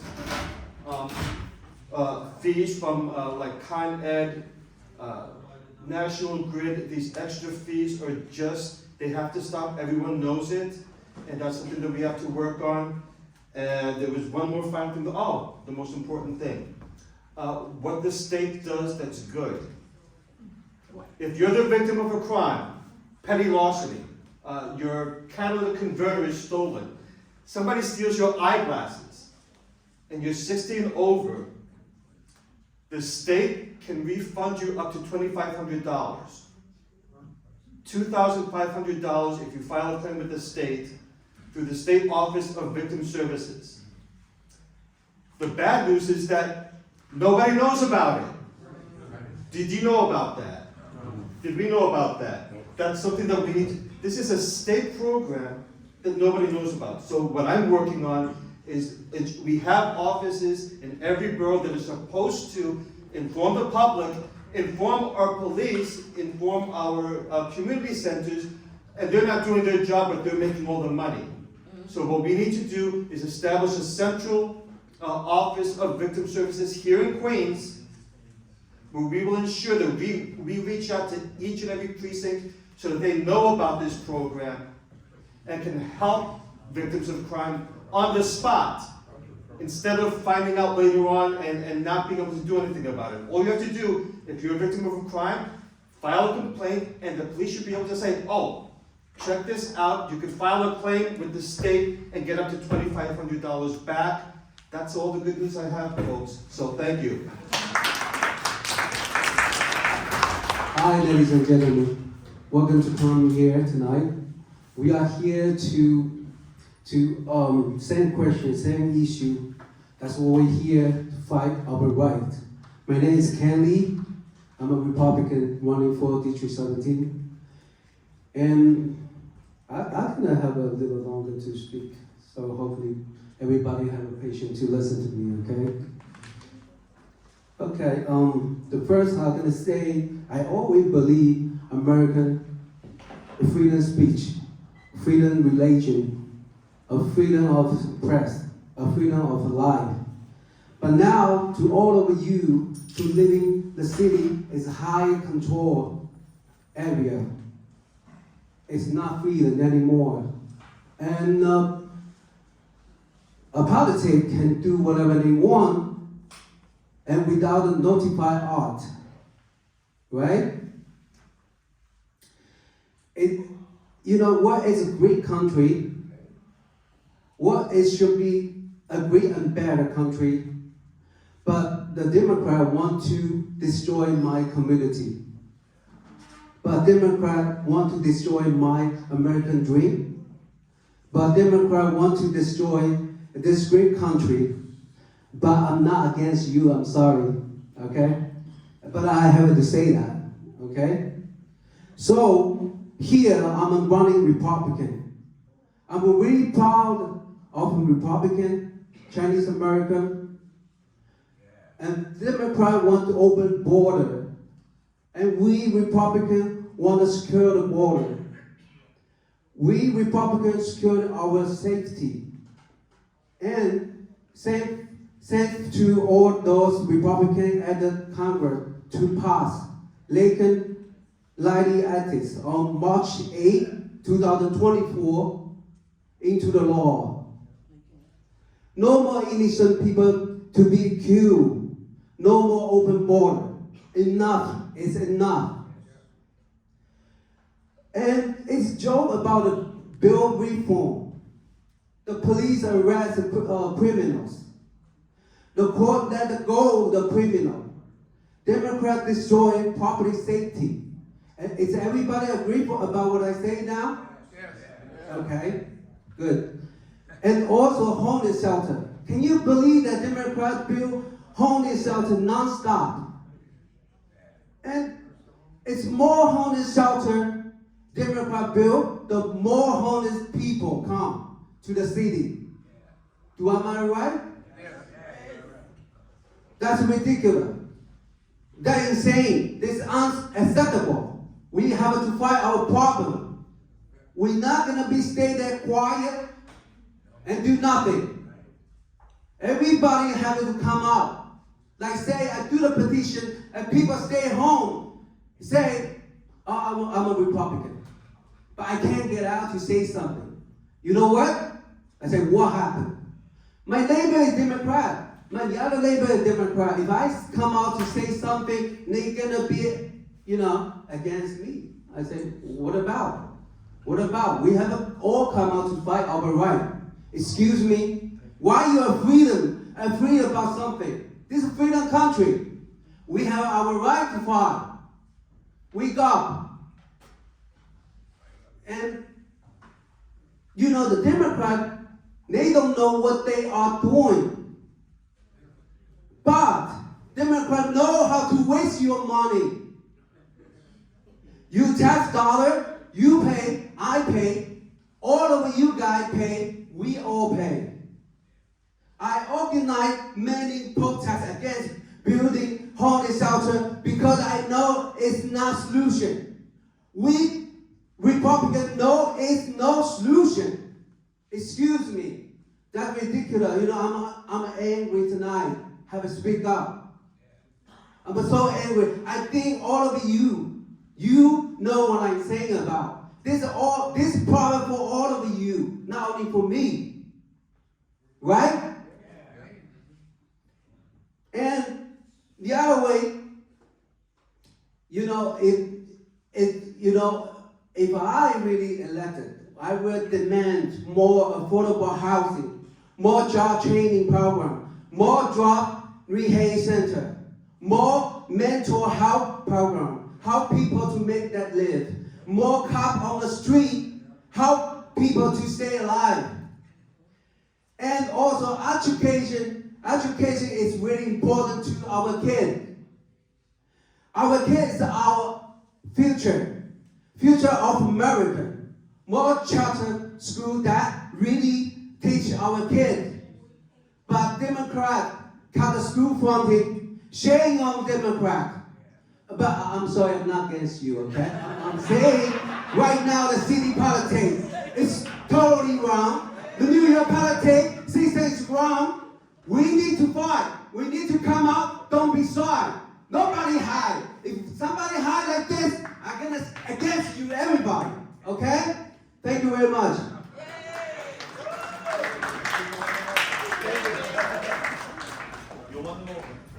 Ladies and gentlemen, first of all, I'd like to thank Danny Mayo for finally getting me here. I wasn't invited to the last couple of speakings. I would beg to differ with the gentleman over here who said he chose a race, the hardest race against Grace Men. My name is David Rem, and I'm running for U.S. Congress against Alexandria Ocasio-Cortez in the 14th district. I'd like to give you two little stories in the background because I think it's very important. A lot of people don't know me, a lot of people don't know a lot of these candidates. I think you need to look at people that are running for office. Look at the reason why they're running for office. I'm a 5+ long year activist in New York City. I can't say that about a lot of people, up here or anywhere. I started Of course, in 2019, April, Queensborough Hall, against keeping the specialized high school test. It was an issue very dear to myself. My daughter had just gotten entry into Stuyvesant. She scored a 600, and she was going to Stuyvesant. And she was happy. But she came home from school and she said, 2 other of our best friends missed the cutoff by 1 point to go to Stuyvesant. I said, Ava, that's not right. She said, Dad, it's okay. They're going to Brown Science. I said, well, the one kid I know, Taiwanese and Jewish, his dream school was Stuyvesant. I said, so that's not all right. Anyway, so we were at this rally at Borough Hall. My daughter spoke. She got on TV for a little clip. And she said, you got to keep the test because it's the fairest way. It's colorblind. It's math and English. You pass the test, the highest scores. Most brilliant children go to the 8 gem specialized high schools. So that's one story. That irked me.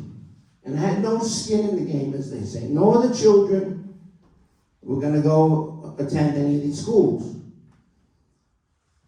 Another story was with Phil Grillo. I was at a Republican fundraiser for Tom Mitch in his backyard. And there was a horrific sound. Crash. Phil and I come running out the yard. There was a family, Indian family, overturned in Queens Village. 4 kids, gasoline pouring out the car. And Phil and myself rescued the 4 kids out the sunroof. I know Phil. I just met him there, and I knew he had a case in federal court. I said, Phil, I'm going inside the barbecue because I don't want any glory. You have a problem. You have to go in front of a federal judge. You stay there, you take all the glory. I don't want it. Another story is, I don't know if any of you know, but I campaigned furiously for Liesel. We almost won. It was at a Fairport, New York rally, 6 hours from New York City. I was there. And that was the day the gentleman, Mr. Jarbonis, attacked Lee with the brass knuckles. Long story short, I was the gentleman that wrestled the weapon from the perpetrator's hand. Right. However, again, I don't want glory. I went inside the Veterans Club immediately. And I was having a couple of beers, and the guys who called me a hero go outside, wait for the news, wait for the cops. I don't want any of that. I just tell you those 2 stories to get an idea. And I say, look to any candidate that's running for office and try to figure out why. Politics is a dirty business. A lot of money is to be made. I went in front of the Queens Bronx GOP to try to get the endorsement. Unfortunately, they didn't endorse me. They endorsed Tina Forte. Tina Forte lost to AOC 73 to 27. There's no way that Tina can beat AOC. No. However, like I said, money's involved. I couldn't be bought. I promise you that. That's a 50.6% Hispanic and Spanish-only language districts in the Bronx and Queens. I'm fluent in Spanish. I married a first-generation Colombian woman who came to the United States legally. And a beautiful daughter with her. She's now in Harvard. Very proud. And I'm the gentleman you see on TV accosting AOC at all her townhomes at the Roosevelt Hotel. That's me. I started it with the God Squad here, who Deanna's a part of. We were the ones that did that. And we will be at any of her meetings, sneaking in, doing whatever we gotta get. And people try to say like I'm a crazy. I'm no crazy. I have issues. The first time I accosted her, I said, AOC, in Spanish and in English. I have a 17-year-old girl that rides the New York City train stations every day to Stuyvesant. I'm deathly scared for her. I tell her, Ava, text me in the morning when you get to school, when you go to lunch, when you get out of school, when you come home. Because crime is out of control in New York City. I'm on the right side of every single issue. That was told to me by Robert Holden, a Democrat, on the Republican caucus. Very sensible gentleman. He's actually a Republican. But anyway, he has to go on the Democratic ticket sometimes to win races. He said, David, you're always right on every single issue. So, well, thank you, Bob. Another thing that I like to say that Deanna Zeldin at the Bronx Dominican Day Parade, she came up to me because I was campaigning for Lee. Both sides of the aisles, going down Grand Concourse. She was crying. She said, David, I want to introduce my daughters to you. She said, I have never, ever seen anybody campaign for my husband, Lee Zeldin, like you have. And I want to thank you. And that stayed with me. Will stay with me for the rest of my life. Okay.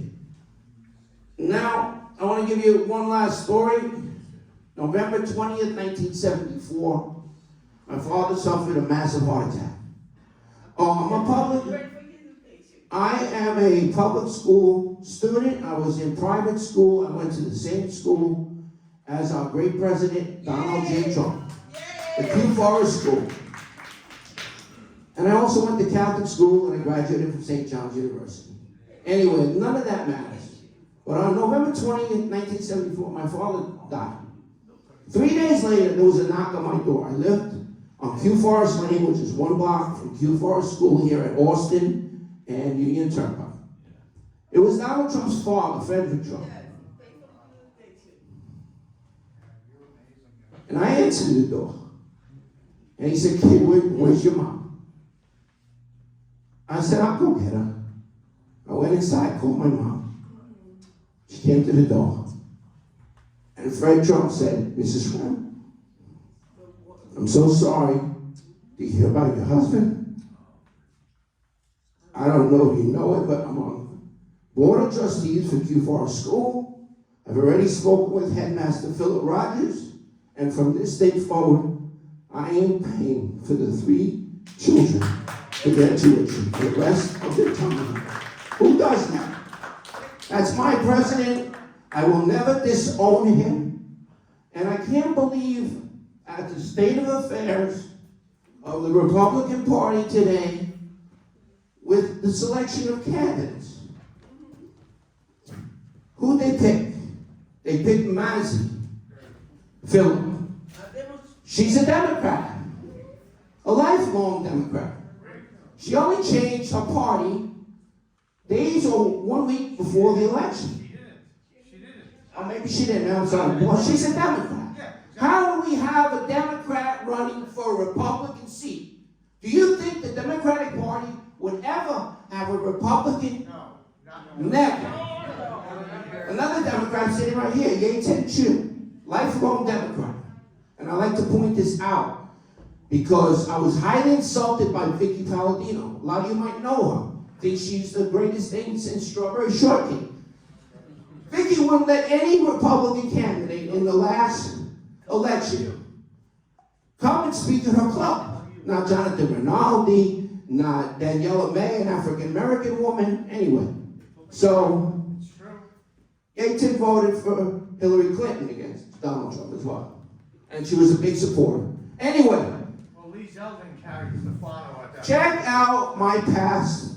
I am against abortion, pro-life, refund the police, no catch and release, reform the whole bail thing, it's a shamble, stand up for 1, 2, 3 family owners that have been not receiving rent for years. They cater to the tenants. Look at the squatters that's been on TV lately. This is insane. I am for legal migration, not illegal migration. I have, my wife's 2 adult children are in Colombia right now. They filed all the legal papers. They paid thousands of dollars in the fees. The FBI fingerprinted them. They know who they are. 8 years. They're sitting there. I tell them, just come across the freaking border already. How crazy that is. This country is upside down. There is nobody that can give AOC a run like I can. It's unfortunate I wasn't given the nomination. And I'm still going forward. I'm still petitioning. I'm getting signatures. I'm going to give it my heart's out. I got 2 weeks left. People, look at these candidates. Investigate. I've been doing this 5 years. No residential jails in neighborhoods. Keep Rikers Island open. I could go on till I'm blue in the face. Every single Republican issue, that is David Brenner. Give me a chance and let me go up against AOC, and I'm fluent in Spanish. I can reach those 50.6% Hispanic voters, and I can make a difference, but it's very hard when people won't give you a chance. Thank you very much.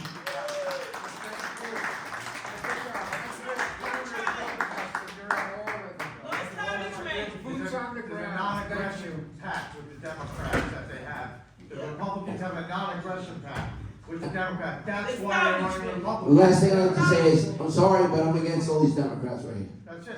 Except for, my boy Joseph is not a Democrat. I was born a Republican.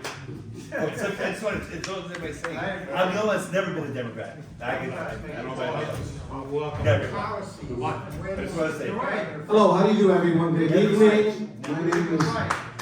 My name is Juan Pagan. I am running for New York State Senate in Senate District 16. I'll be running against Jonathan Liu, who's also in the church. And many years I was a Democrat. Many years. Okay, but the Democrats in my neighborhood hated me because of my conservative values. Okay, and when I saw all the damage and all the lies and all the deception that the Democrats use to win voters, I said, I cannot be a part of that team, Democrats. And so if you're a Democrat still, or you check, that's okay. Because I know from everyone I've listened to here, they love freedom. They don't want socialism. They don't want communism, okay? That incident you talked about where a woman, she came home to her house and there were squatters in there, and she got arrested trying to throw them out, okay?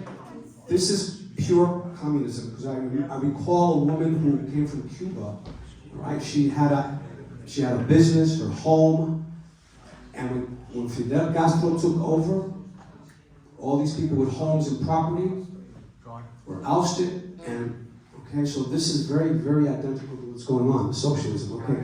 So I just want to share with you 2 little experiences, that's it, I know it's getting late, all right? I was petitioning a few days ago, last week sometime, on Fresh Meadows, and on the back of my clipboard, big letter says, Republican signatures needed. Okay, so one woman was not crossing the street, she's in a wheelchair, walking, and I saw her approaching. I thought she seemed like a nice lady, and I approached her. The minute she read that, she said, oh, so you're a Trumpster, huh? I said, wait. I'm a Republican. Oh, well, then you must be a Trumpster. Okay, so I want to make this long story short, but I want to get to the point. Okay, so I said, but can we talk about that? Because this is my name. I'm running for public office here. Okay, and we had a long discussion, maybe 15 minutes we were talking. Okay, and I told her that I used to be a Democrat. I told her why I changed. I was very specific. I explained some of the proposals and the legislation that was passed by Democrats. Specifically, I touched upon crime and safety, and a number of things. Okay, you know what she said at the end? I was so moved. She said, "You know, you're such a common sense guy. I'm going to vote for you." Right? Wow, amazing. And the same day, all right, and I was lucky. I had 3 people helping me collect 2 teenagers, 2 young women, teenagers, and one woman, an Asian woman, right? Okay, because that neighborhood, you know, it's a lot of Asians, right? So So we go across the street, and there's two ladies sitting on a bench. So I thought to myself, let me go over to them. And I said, would you sign my petition? I'm running for office. What are you, a Democrat? I said, no, I'm a Republican. Oh, so you're voting for Trump, huh? I'm like, wait. I'm running for me. I want to represent you in this neighborhood, okay? And then I got into discussion with her. There were two ladies, okay? And at the end, I kind of had to restrain myself. I'll explain to you why, okay? Because then she started, oh, you Republicans, you're doing so much. Oh, you're just no good. I'm like, well, why? Then I got into specific details regarding crime and safety issues, regarding the border crises. I even said, look, don't be surprised if you have tents in front of your house of illegal immigrants. Then she went on, oh, well, how about the COVID? You're against the COVID vaccine. I said, wait a minute, all those millions of immigrants that are crossing the border, none of them are vaccinated. They're not even vetted, okay? But it got to a point where she got so frustrated because she couldn't challenge the things I was telling her, right? She couldn't. I had evidence right there. Then she says, oh, well, what about abortion rights? Huh? You want to take that away from us? Now, the thing is, this is where I had to restrain myself, because these ladies were probably over 80 years old, okay? Right? One of them had a walker sitting on the bench. The other one, Martha, you would look like a teenager next to them, okay? Really, all right? So, they did. After that, they just got so the point I want to make is that there's so much division between Republican and Democrats. And one of the things, the first lady I spoke to, I said, don't look at me, don't forget about party affiliation. Look at the policies that they're implementing, all this stuff that's going on, okay? And so at least I won that one lady, those two ladies that were like in their 80s who were like, abortion, wow, how about our abortion rights? I'm like, so I was gonna say a witty remark, but I kind of didn't, So thank you anyway, nice discussion. But I wasted like a half hour, maybe 35 minutes between those two incidents, right? And I gotta remember, I gotta focus on collecting signatures, okay? So if I'll be going out, if there's any volunteers who would like to, help me collect signatures, that'd be great. But thank you. God bless you. God bless America, and let's win. Listen, these are warriors here, man. They're going out. They're busting their chops, all right? So let's support them. Send them $5, okay? Because we get matching funds, all right? All right, take care. God bless. Amen.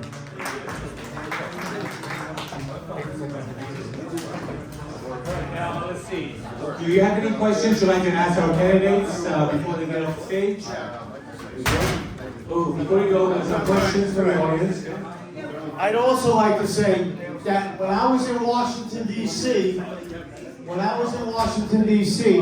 David Wren came to sit, the only one who came to my trial and sat there when the verdict was read. David Wren was there with me. I had nobody. This man came to Washington, D.C., okay? This man came to Washington, D.C. and sat in the courtroom while they read the guilty verdict to me. It was unbelievable. And he's right. We're running Democrats, the Republican Party's running Democrats, and they're running them, and let's take, for example, the Senate candidate. The Senate candidate, okay, is Scott Young. We have Jay Can is getting signatures against the party. You see how stupid the Republican Party is? Thank you. Okay, it's about 9:29. We're going to draw the 50-50 tickets. For those candidates who are going to be here, you're welcome to ask questions afterwards. Can I ask the candidates here to draw a couple of tickets here? Ruben, you take 2 tickets. You should announce the names.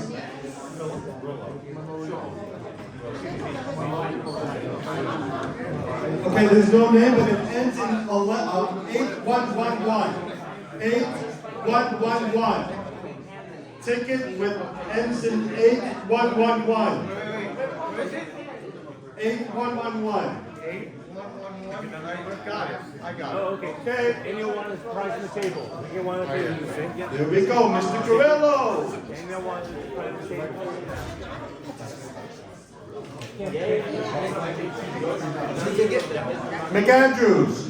McAndrews. Okay. There we go. Anything on the table? Anything on the table? Okay, family. Hey, I gotta take the number 9548076. Oh, okay. No. The name is TT? Okay, I'm sorry. T-I-T-I. TT. TT, what's his name? TT. Okay. You got wing. And got on ticket number 9548119. The name is